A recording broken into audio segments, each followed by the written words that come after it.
It's another new start to the week, and as we've seen with countless protests across the country, lockdown is certainly easing, but rules are rules, and they are still in place. Indeed, from today, those arriving in the UK from another country are having to quarantine for 14 days, or at least try to.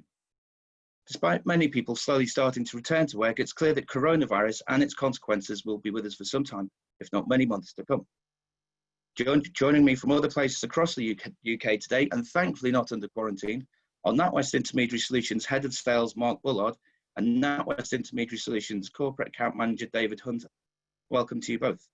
And joining them in the Zoom room, we also have Kate Davies, Executive Director of IMLA, the Intermediary Mortgage Lenders Association, and Robert Sinclair, Chief Executive at AMI, the Association of Mortgage Intermediaries. Welcome to you both too. All are here to hopefully answer some of your questions during this live broadcast.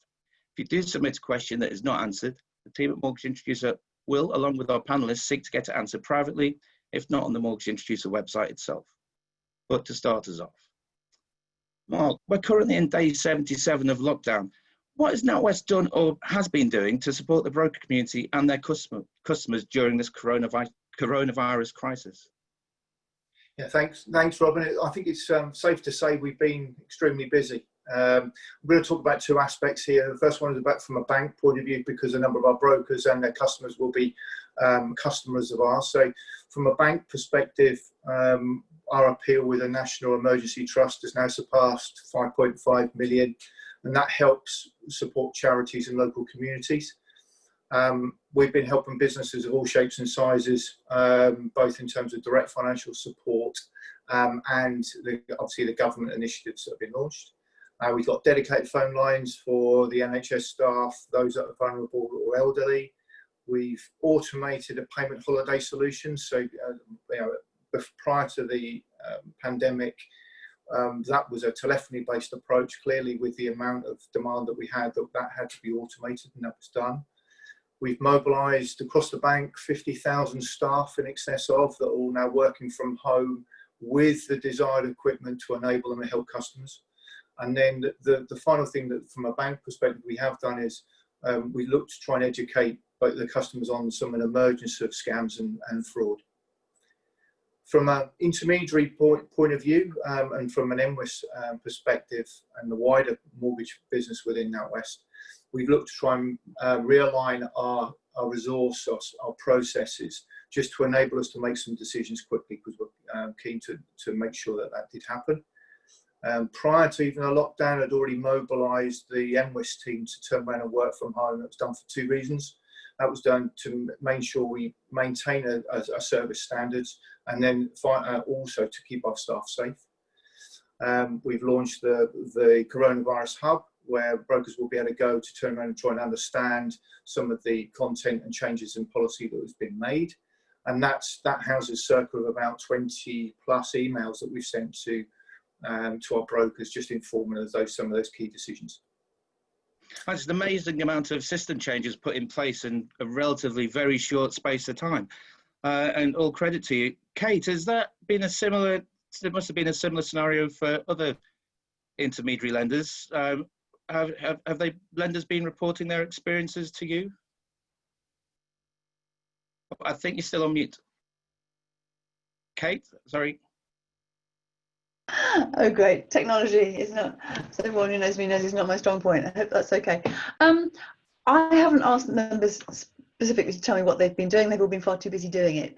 But I've seen the evidence in the press of the announcements of what lenders are doing, and some of them have gone quite public on that and on their websites. And I know from my management committee, who I'm in close touch with all the time, that they're making lots of efforts. And I think the degree of rollout of IT to people's homes has been quite mind-blowing. I think a lot of us know that if you ask your IT departments to make a systems change, they'll sort of suck their teeth and say that'll be several months worth. And actually in hours and days, new things have been set up and people have been able to go online and come up with the goods, which is incredible, really. While running their own lives and homeschooling their own children and trying to do their shopping and everything else in between times. So my perspective is that lenders are trying very hard. Obviously, I'm not the customer for that. The intermediaries themselves are, and Robert knows what his members feel about the sort of support that they're getting from lenders. But hopefully, it's been as positive an experience as it could be in very difficult circumstances. I think that the speed of lender response here during this crisis has been, quite frankly, amazing. Robert, lenders are trying, but have they been doing enough to support their intermediary partners? I think there will always be criticisms of any change or any situation like this. However, I think the broad view from the intermediary community is that the lenders have really stepped up enormously well, given the challenges they've been facing. As already been said, to move that number of people to home working in the time that they did it, whilst facing into the number of calls they were getting from consumers, whether it was on consumer credit or mortgage deferment, was just an absolutely, I think, exemplary performance from a range of businesses across the piece, not just NatWest, who really got to grips with this enormously quickly. And actually, whilst we were critical of perhaps seeing higher loan-to-value business disappear for a period of time, we've even got back to what I would call reasonable levels of that as we begin to see surveyors come back out of furlough and begin to get out to clear the pipeline and begin to work again towards a more normal market. So I wouldn't like to fault lenders at all in terms of what has been an exceptionally difficult time, where everybody's had to make difficult business decisions and have enormous challenges about trying to just service the existing community and make sure that we've all got businesses at the end of this which are sustainable in the long term. Well, there has been a massive market restructure, and certainly lenders as well as NatWest, having, enabling their staff to work from home, and obviously where you have branches as well. This has got customers coming in. David, what measures has NatWest taken to protect both your staff and customers during the coronavirus outbreak? Yeah, I think throughout the period, I think we've reacted very, very quickly and very, very responsibly as best we can in terms of protecting all parties that are actually involved. And one of the things that has happened since the pandemic started was the fact that fraudsters were taking every opportunity to take advantage of the vulnerabilities that quickly became apparent. So to give you some idea, what we have done on all emails that go out to our bank customers, be it Royal Bank, NatWest or Ulster Bank, there are scam warning messages that are issued on every single email. We've also taken the opportunity on our banking online app and our app to issue similar messages for warning customers of what might happen. And again, as part of the education, we've also had real life examples of the types of scams that customers can need to be made aware of. Many other links on our customer website as well. But moving on to something slightly different is that we've also recognised that there are various vulnerabilities of customer within our society. And one of the things we have done recently is we've entered into a partnership with Safe Lives, and that really is to get a better understanding and provide more supports of those customers that may be affected by financial abuse. So that's again something else that we've done. One of the other things that's key clearly to the continuity of our business is the well-being of our staff. And as Mark mentioned earlier on, very early on in the process, we set up an engagement plan to ensure that all our staff were continually engaged by various levels of the management, in fact, all levels of the management. And that continually needs to evolve and adapt as we go forward, because somebody that's been used to working in an office environment for a long time and not being used to working from home, things can change within that period. Initially it's fine, but then it can change, and we need to make sure that we can adapt to the needs and the support that we provide to our colleagues. And one of the things that we've done more recently on that is we've undertaken a survey right across the group to establish how colleagues are adapting what we've done, responses to what we've done, and what we might need to do going forward in relation to their well-being. And then also, as part of what we've done both historically and more recently, is we continue to educate on fraud, on cybercrime. And one of the things that I find is relatively popular is that on our useful forms and guides section of our website, we have something called the Little Book of Big Scams, which really brings it home as to how many people, the types of scams that are underway, and how close or how many of us have nearly been impacted and been caught by some of those. So wide and varied right across the sector, from customers, colleagues, and brokers as well. And the key is adaptation. We don't know quite what's going to happen, how long fully it's going to continue, and we just need to be mindful to react speedily as we go forward. Things are moving forward. Now, a key factor to help increase the momentum at which the marketplace moves towards recovery has been the return of physical valuations. Now, in England, many lenders do have a large pipeline of valuations to undertake. Mark, what has NatWest implemented to manage that pipeline, and when do you believe you'll have this completed by? I know it is a growing concern amongst many brokers. Maybe you can help shed some light on this.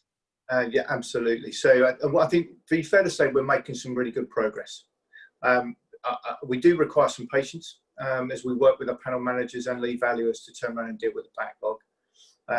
Being one of the last lenders for us that had to reduce our LTV offering to 80% meant that we never believe we've got a large pipeline to work through.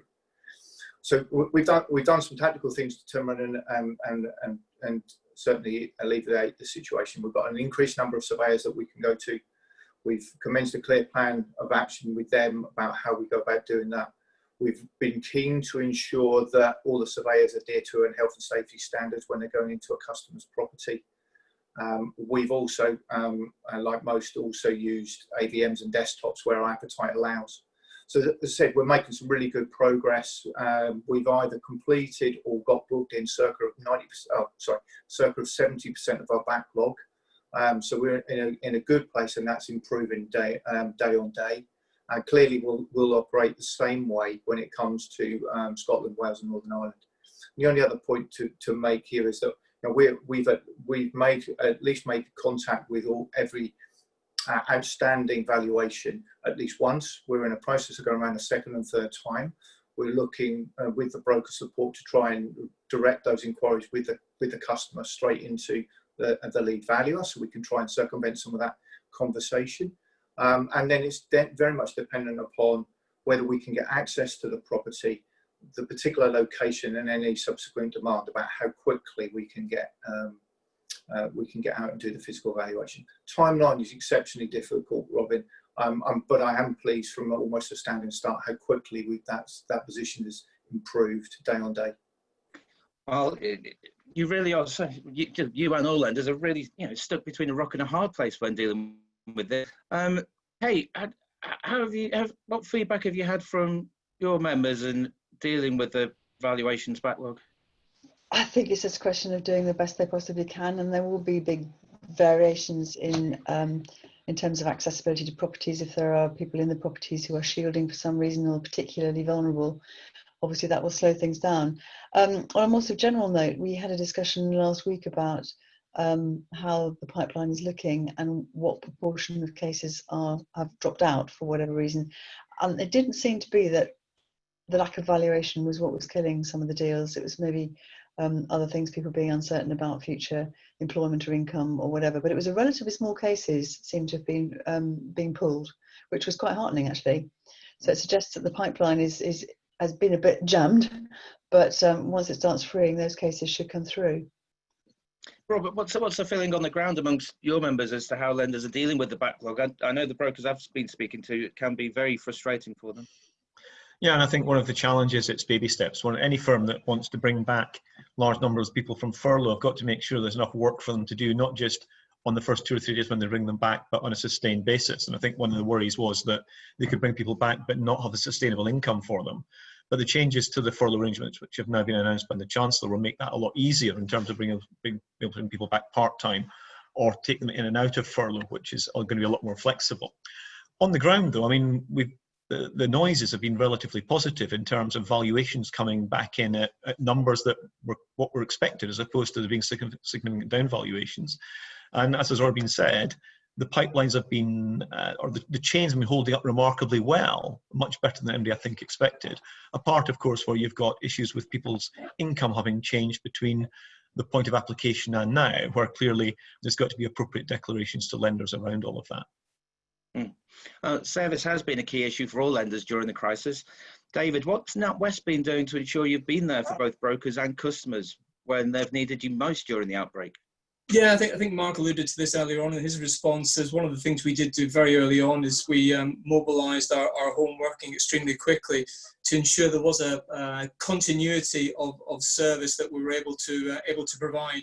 And that's not just BDMs, but it's BDM support, our broker support teams, and also our live chat, or live talk rather, our web chat service. So that was done very early on.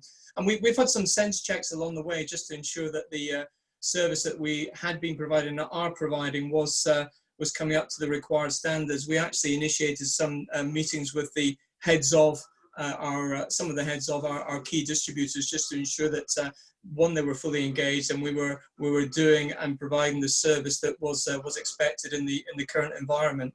There is also the bank-wide piece as well, in terms of the number of payment holidays that we've arranged, something like 220,000, and that involved certainly a shift in resource, if you like, to enable us to meet that demand from what was initially a manual exercise to one that became an automated exercise.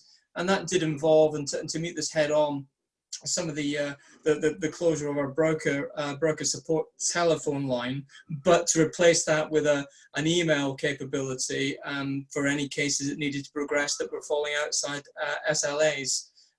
So we're clearly just reviewing everything as we go forward, but considerable amount of activity to ensure that the service we've maintained to date can continue and be as effective as possible going forward.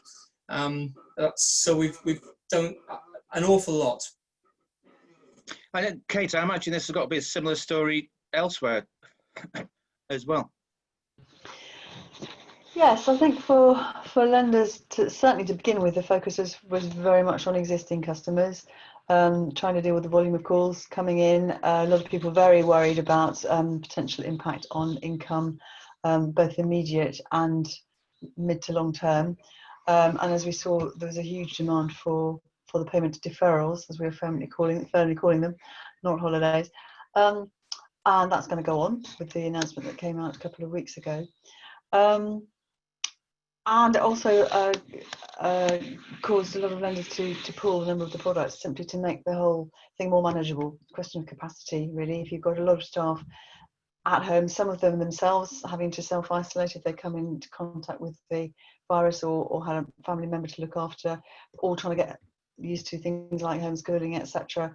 But trying to get used to working from home, you don't want to complicate things more than you absolutely have to. So I think there was a lot of retrenching and just being realistic about what could be offered, and focusing on the customers who were phoning in with real concerns about how to sort themselves out. And for our non-bank members, I've got 11 non-bank members in IMLA. Across that piece, up to 30% of their customers have gone for the payment deferral, which means an awful lot of talking to people and holding hands and talking through options, etc., etc. So that's been the focus more than on any new deals going around, I think. There's certainly an incredible amount of people that are working from home. However, there are some brokers who have started to make a slow return to the office. Robert, how do you think brokers have adapted to working from home? Well, I think they've embraced technology in a way that most of us thought they never would.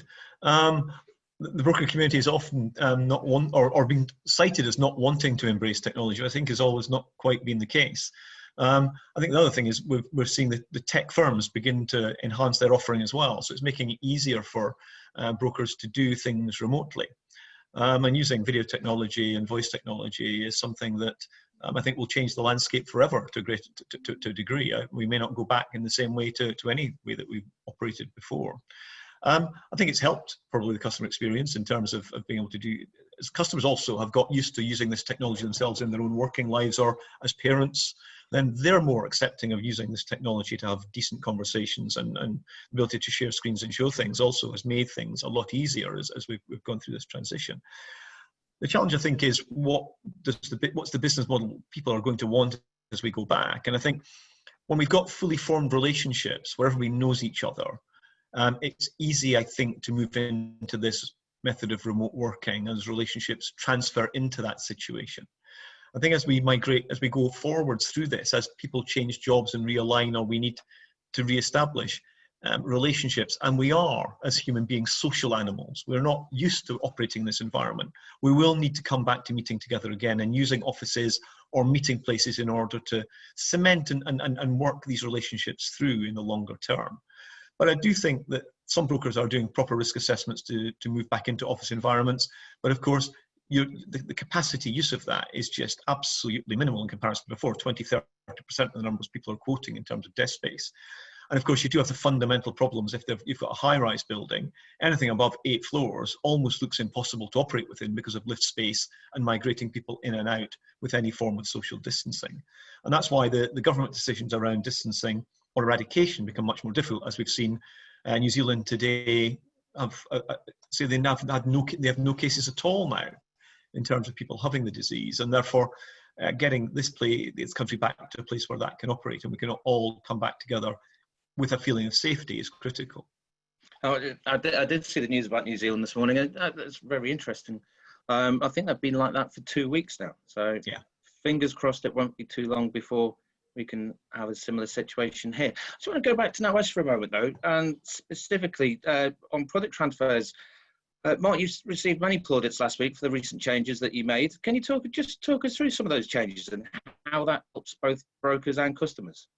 Yeah, so I'm really delighted about the propositional change here. So we've had a lot of positive feedback, as you've kindly outlined. I think the single piece of feedback we got since we launched into the product transfer market late 2017 was to turn around and be able to do additional borrowing.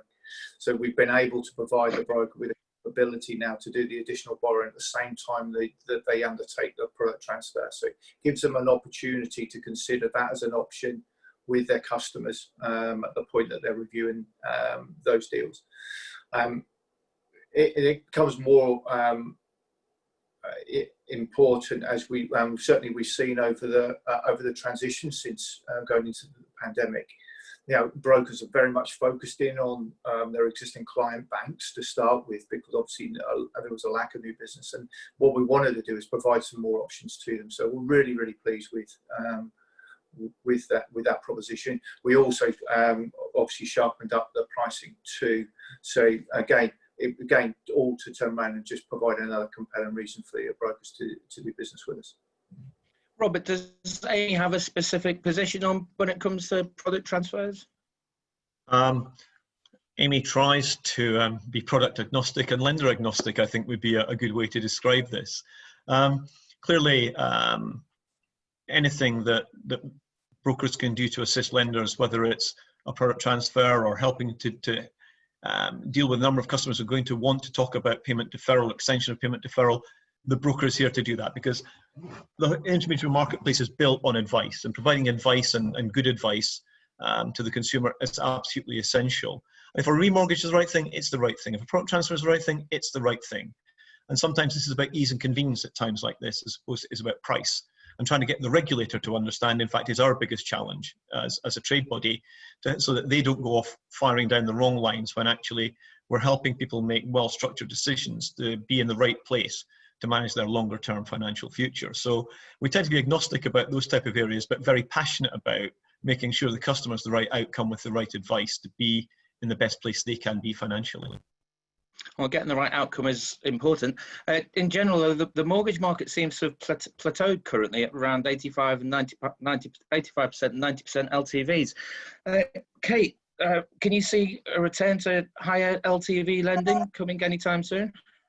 Not anytime soon. I think it will come. And again, it's something we discussed last week amongst members. And there was a feeling that provided house price inflation stays level, or house prices stay up, if it does, then lenders will be confident to go back to the higher LTVs.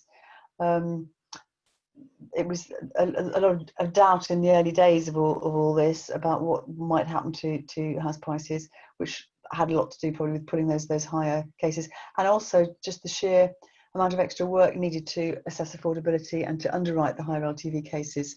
As I say, there was a retraction, a shrinking in the products that were available for those practical operational reasons. So as those things begin to sort themselves out, I think there will be a return, but I think it will be gradual. I think there's a lot of caution out there at the moment, inevitably. Yeah, David, what's the situation with NatWest?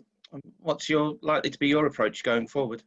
At this moment in time, we're reviewing almost on a daily basis in terms of what our approach will actually be. There's so many things that need to play out yet, and fully understand, not least of which, some of which rather Kate alluded to there in terms of unemployment levels, property values. We'll continue to monitor things on a day-to-day basis.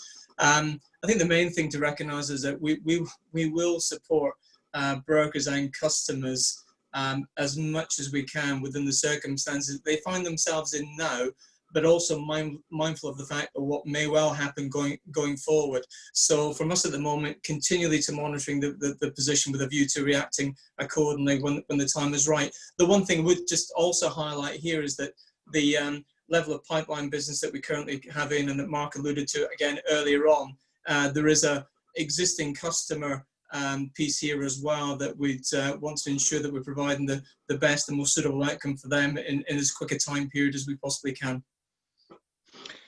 Okay, thank you. Robert, the market is changing a lot. Do you see another level of specialism that brokers are going to have to master when it comes to dealing with these cases further down the line? And I think it's pretty inevitable that at some point in the future, the market is going to be addressing the issue of COVID-19 prisoners. Are there more actions that brokers and lenders can be taking now, do you think? I'm not sure there's more they can do now, because trying to do anything until you know the reality of what is in front of you is quite difficult. We've been trying to deal with the mortgage prisoner issue that's been sitting from the last crisis for the last 10 years, and more particularly over the last 18 months with the FCA, and we've had to defer all of that because of what's happening at the moment. And I think trying to develop new product that deals with any of this is complex. Whether we'll get another version of mortgage prisoners, I'm not sure. There's certainly be a different type of mortgage prisoner than is there now, in that it will be a smaller cohort, undoubtedly, from a different background. Clearly, they might be people who've got some form of financial stress in their structure. But that doesn't mean those people aren't capable of being credit repaired, because most of them have gone into lenders to be credit repaired in some way or another anyway. I think that the challenge in all of this is advisors have always been great at adapting to the market in front of them. Over the last 25 years, the intermediary market has continued to adapt to the market in front of them. And if customers need different things and there are lenders out there providing that, the intermediary is ideally placed in order to pool the two together. And that's what it's always about. And that's the job. And anybody who thinks it isn't the job and they're looking for the easy hits or the soft wins, then that's not where they're going to actually make money or be profitable in the future. Kate, do you have any thoughts on the inevitable situation of COVID-19 prisoners going forward? Well, I do wonder to what extent it's inevitable that there will be lots of prisoners. Last time round, the reason we had prisoners was because the loans were not necessarily the best quality, and the customers found themselves not meeting current criteria or recent affordability criteria. So there weren't too many lenders who found them very attractive propositions, to be honest. This time should be a little bit different, because up till the crisis started, the loans should have been higher quality. They should have, if they've been underwritten according to the more recent affordability rules, etc. Obviously, people are going to, a number of people who've been furloughed or who have lost or who have yet to lose their jobs may find themselves in financial difficulty. But I think this really plays into the hands of the brokers, that they're going to be absolutely essential. If people had complex circumstances before, some of them are going to have complex times X going forward, and we'll really, really need good advice from brokers on what their best options are. So people who have taken payment deferrals, what are their options for repaying that? Should they really be looking at extending a term? If you're about to lose a job and you're really short of cash in lots of areas, a longer deferral, a longer period of repayment might be sensible if it means it keeps your immediate payments down. I don't know, I'm not a broker, I'm not an advisor.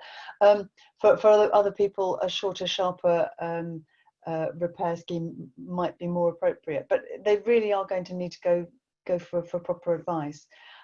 Whether we get people really stuck and unable to move out, I hope that won't happen in the same sort of numbers. Although having said that, with all the work that Robert and I have been involved in with the FCA on the so-called mortgage prisoners, we've never really quite bottomed out how many people there are who really, really are stuck and cannot move. There are a lot of people who don't move because they don't want to move, or don't need to move because actually how much they owe is not that great still. I mean, we've struggled with the FCA to quantify just how many of these people are really stuck. So I don't think we're quite in the same situation. But the bottom line for me is the importance of advice going forward. And it will be amazingly important going forward. Now, lenders have changed multiple aspects of their processes and propositions during the coronavirus outbreak, as we discussed earlier. Mark, what do you think will remain after lockdown, and what may revert back to their original state pre-lockdown? You going to keep any of these changes? Sorry, just a couple of mute there. So I think that I hope the sentiment first and foremost remains, Robyn. I think that from our perspective, it's can we learn from what is a very unique situation, and then can we take that and then turn around and put that and continue that on. So some of the things that we've seen from a pace of change, use of technology, decision making, we've talked about already today. And that has only gone to a benefit both the broker and the customer as far as their journey is concerned with us from end to end. I think the piece that probably I would raise is around we have broken a myth around working from home. I think we've been in a state where we believe that you have to be in an office to turn around and do an element of the work. And I think the current pandemic has turned around and changed the very nature of what's going on. And what our thought processes are from a business that can turn around and consider whether your footprint is in office space is slightly different. We've certainly seen staff thrive under working from home in slightly different conditions, whereas before we thought and they thought that actually that wasn't an option. So the only other thing that I would say, just to reference, is I'd like to think that some of the decisions that we've made to try and make and improve the speed of service that we provide will remain. But it's probably an element of too early to say about the longevity of some of that, because we're still trying to understand whether that continues to be the right thing to do. Certainly at the moment we made it, it was and very much needed and welcome. But it'll probably want a little bit more time to understand whether that actually does the right thing for both the customer journey and ourselves. Kate, do you see your members permanently changing some of the practices they're operating now? I would think so, and I would think that one of the thing that will drive it more than anything else is consumer demand and consumer expectations, because we're all getting so used to doing everything from home and being much more comfortable with video calls and with tech. It's not even a generational thing anymore. That I think people my age and others and older are getting much more used to doing everything online. So if consumers are comfortable with talking to brokers by video cameras, video links, whatever, why wouldn't you? And I think there will be an expectation that the brokers can really offer that, and the lenders will need to be able to support that as well. So I don't think we're going to go backwards. No, hopefully not. And technology has played obviously an amazing part in this. David, before the pandemic, there was much talk about the use of technology, such as APIs, to create a much more efficient customer journey. What impact do you think the pandemic will have had on the speed of introduction of these changes? Well, I certainly think, probably longer term now, digitization and technology will have a significant impact on what we do and the speed at which we do things. I think that probably at this moment in time has got to be some sort of reprioritization into how quickly that will actually happen. We don't know fully the impacts of the pandemic at this moment in time. We know system changes have had to be made very, very quickly in order to accommodate payment deferrals as opposed to holidays going forward. And I suspect the priority will be from any business, any lender, will be meeting any regulatory changes that we need to apply, and technology will be pointed in that way. So I think yes, perhaps a delay, a reprioritization, but ultimately we'll get to the place where digitization and technology will be more commonplace. I think when we talk about APIs and technology and supporting the customer journey, these conversations and these types of developments started 2.5, 3, 4 years ago. It's taken us this long to get some way down the line without everything being fully joined up and the creation of what people refer to as ecosystems. So it's all very well having connectivity from perhaps a broker's CRM system all the way through to a lender for multi-dips and FMAs, but it's then what sits underneath that as well to make sure it's all joined up. So how do you get the supporting documentation for an application that certainly with what we've come through would have been of great use to provide that without the need of the paper flow that we've still perhaps had to see going forward. So I think it'll be in stages, it'll be low, it'll be slow, but we will return to a place where your digitisation technology will have an impact, and we will see that happen over the next number of years. But there'll be a reprioritisation, I think, as a result of what we've seen from the pandemic. Okay, I want to move on to the first-time buyer market. We've had a couple of questions come in, one from Zafar Kusheri, I hope that's how you say your name, Zafar, and one from Jamal as well. Now, Kate, in a new report out last month, IMLA was urging the government to consider first-time buyers as a key part of its economic recovery plan post-coronavirus. Should the government reconsider regulatory changes made in the wake of the 2008 financial crisis? And were those changes too restrictive when it comes to first-time buyers? Well, first of all, the reason why I think the report written for us by Rob Thomas focused on first-time buyers as being a way to help kickstart the market was kind of twofold. We've all been saying for a long time we need more properties available for sale. One of the ways of doing that has been Help to Buy, which is obviously favours first-time buyers. So that's a good way forward. You've got no chains, you've got new properties coming into the market, that's good. And it also means it's genuinely new lending for lenders as opposed to constantly recycling the people who've already got mortgages and need to remortgage them or whatever. So that's a win-win. Rob's report had also echoed one he did for us last year, which looked at an apparent number of people who, if you looked at the mortgage market since the last crisis, 2008, you would have expected a larger proportion of people to be homeowners by now. You can call it lots of different things. You can call it a missing generation. It's a bit of a gap of people who normally you would have expected to have bought by now who haven't. And you just asked the question, why didn't they buy? We don't have any evidence to suggest they didn't want to become homeowners. There's still an aspiration to be homeowners. But if one of the things that had stopped them was the existing affordability rules and the stress test that is also required by the FPC, Financial Policy Committee's extra 3% test, we are stress testing at we think an unrealistically high level, particularly with interest rates currently so low and likely to stay very low.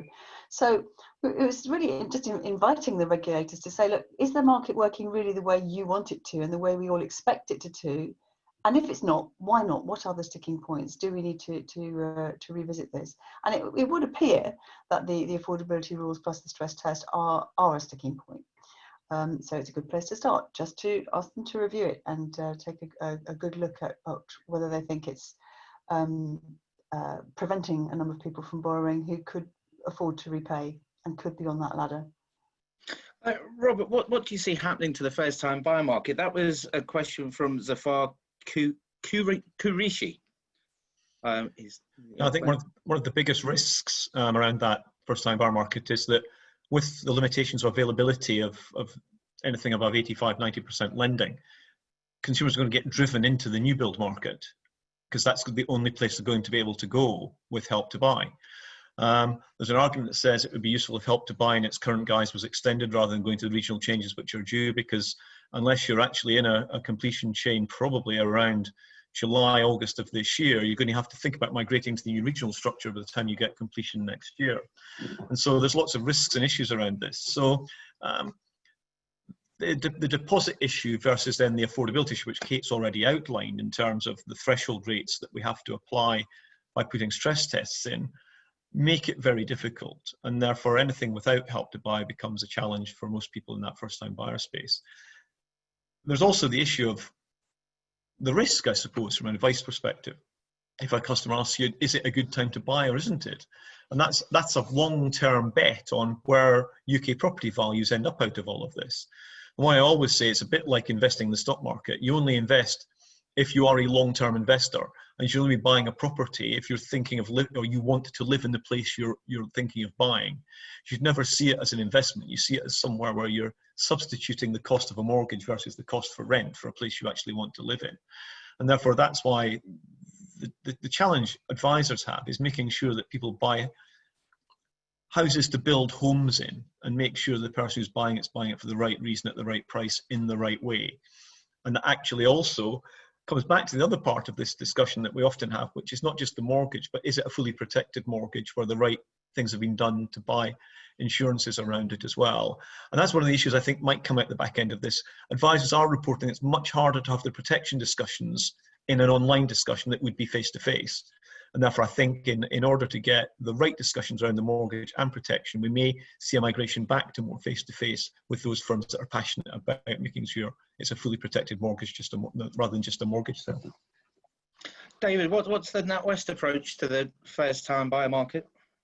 I think historically, we've supported first-time buyers, but predominantly, not solely, through can be evidenced through the growth of our presence in the new build market and the use of Help to Buy products. The existing product range still reflects that. We still have Help to Buy purchase products available within the existing product range. I think the key is, we've spoken about economic factors earlier on. We're continually looking at the market conditions and what's going to happen, unemployment, house prices. We'll adapt to the marketplace as and when we need to, and we'll meet customers and brokers' requirements as and when the conditions are presented to us, and we can support the best we can in the circumstances presented with. So we're still in the first-time buyer market, primarily through Help to Buy. Well, economic recovery will be essential. Now, Chancellor Rishi Sunak is on record saying the country is facing a severe recession, the likes of which we haven't seen before. I'm going to stick with yourselves at NatWest, David. What's your take on this, and what should brokers and anyone watching be doing to prepare for this inevitable recession? Look, far be it from me to question the Chancellor and the deepness of the recession, whether it will be deep or not. I think early activity would tend to indicate it's quite positive from the pipeline that we were talking about earlier on. Whether that's sustainable or not remains to be seen. I think we probably face a challenge with regard to those workers. Well, we do face a challenge to those workers that are currently furloughed. And also those ones that are self-employed. What's the impact on their employment going to be when they eventually go back to work? Nobody really knows at this moment in time if employers will continue to employ at the same level that they did previously until there is a further loosening of lockdown. Only then will we know really the full impact of what we've just come through. Mark?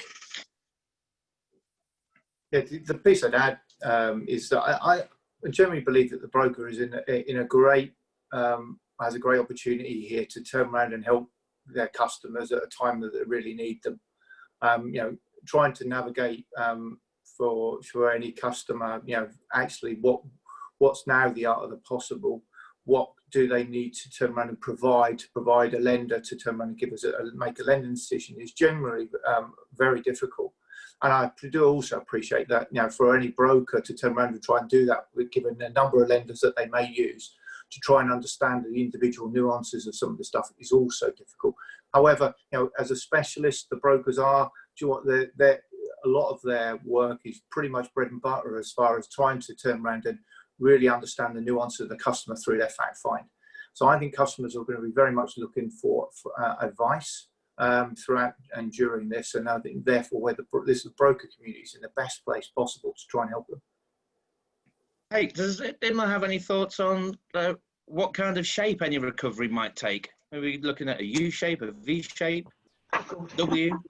Somebody mentioned a Nike swoosh shape to me the other week. So probably a bit of all three. No, I'm not an economist myself. I think there's a lot of optimism out there, which is almost surprising, but it's quite heartening, really. And I saw the results just this morning of a survey done by Smart Money people, which said that 77% of the brokers they surveyed reckon that the housing market will recover in 9 months, which does seem pretty optimistic. But obviously, a number of the brokers are feeling pretty good about this. And I have to say, some bad things are going to come out of this crisis. There will, if some people will do quite badly, but there will be winners as well, winners and losers. And for some people, if they haven't lost their jobs, if they've been paid throughout, and they're able to move or to remortgage or whatever, life is going to go on for those people. It's not all going to be gloom and doom. So I don't know about deep recessions. It's hard to tell. I think some parts of the population are going to suffer much more than others. I don't have a crystal ball. Robert, what's your crystal ball telling you?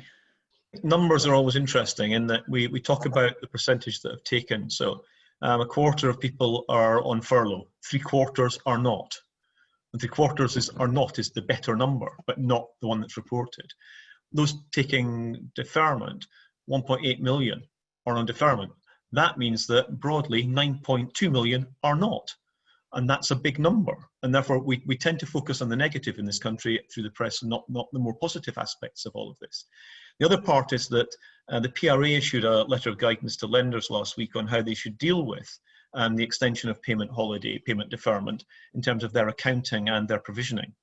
And at the back end of that 15-page note, I think it's paragraph 28, Sam Woods, who's the director of the PRA, Deputy Governor of the Bank of England, made some interesting comments about banks taking a balanced view of the level of provisioning that might be required, given the amount of state intervention there has been in employment and the economy, and the likelihood that that will continue for some time to come, not just for the rest of this year.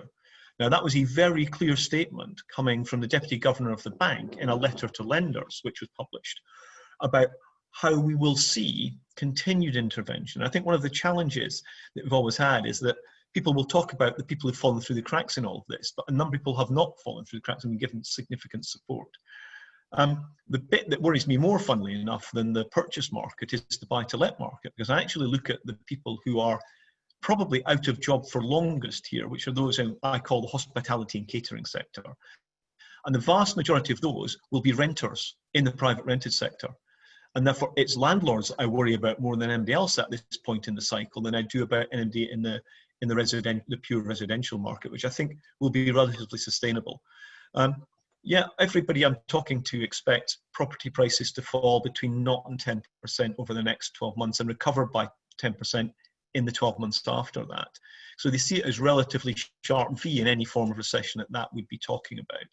But I think you'll see enormous regional variations in all of that, in that clearly there are parts of industry, and I think if you're in the areas around major airports who are going to see significant drop-offs in traffic and activity for some time, the air crew and all this, and traveling from all over the place, it's the people who live close who do all the baggage handling and all the hard work in airports that cause the problem. I think the other challenge we're going to face is all those people who we've seen as key workers who at the back end of this will be challenging for a fair day's pay for the work they do. And I think that's going to be a challenge we're going to have to face into as a country about how we actually assess what is the right amount of money for the jobs that people do, which will cause hopefully some fairness coming into the system, more fairness than there is at the moment.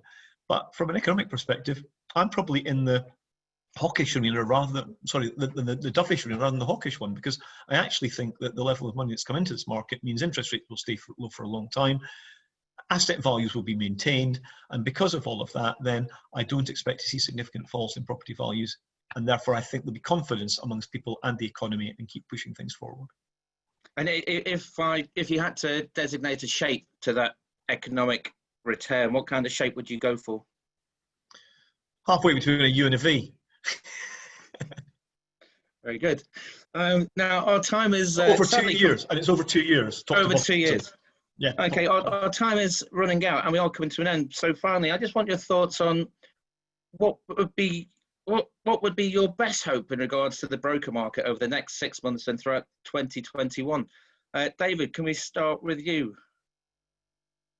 Yeah, I'd certainly want to, market-wise, generally, I'd want a steady recovery and a sustainable one at that, with certainly no second wave, and one which we can meet brokers and customers' circumstances the best way the best possible way we can. So for me, it's steady as she goes, without any peaks and troughs, if that's going to be possible, and certainly no second wave.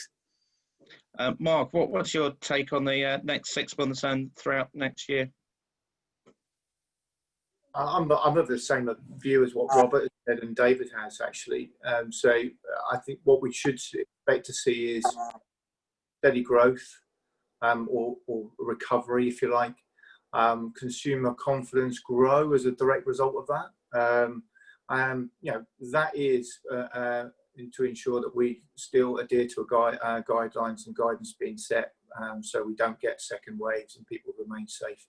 I think we have to, it's small steps, if you like, as we turn around and grow back in. What we have seen certainly is the adaptation in the broker market says that if you look at the certainly some of the ESIS information that we're at liberty to see, that you can see almost a plateau now of remortgage activity, but a growth in the purchase arena, which is very interesting, and certainly what we've probably seen from a business level perspective as well.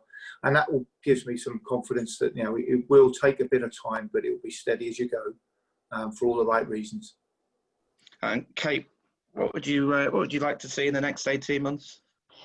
I'd like to see recovery, obviously, and steady growth, sustainable growth, so that there is new business coming into the market.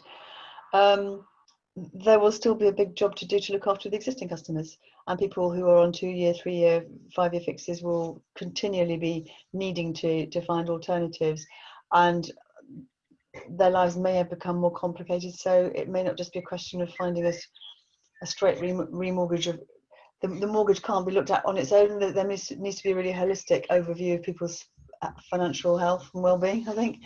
And that's a big job for mortgage brokers. We've always said there's no such thing as a financial advisor who can cope with absolutely every financial product, but I think there does need to be this overused word holistic view of people's finances and how their financial lives and financial planning are going to work going forward. So I think the future is very good for brokers, I have to say. I mean, a couple of years ago, people were saying, "Ooh, APIs or artificial intelligence, it's going to be the end of the brokers, we know it." And I never really saw that. I always thought the more complicated life becomes, the more we need a human on the end of it to try and explain it to another human.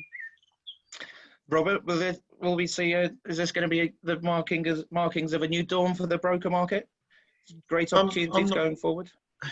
I'm not sure. If I have a wish, really, it's a range of things that link back to the regulator. Funnily enough, I'd like to see an FCA that's as focused on maintaining an excellent intermediary market as it has been focused on protecting consumers over the last 4 months. I think they've done a great job in aligning themselves into making sure that the consumers in the UK can deal with the financial impacts of what's happened to them in an outstanding way. We now need to see them turn to make sure that the industry can come out the back of this as strong.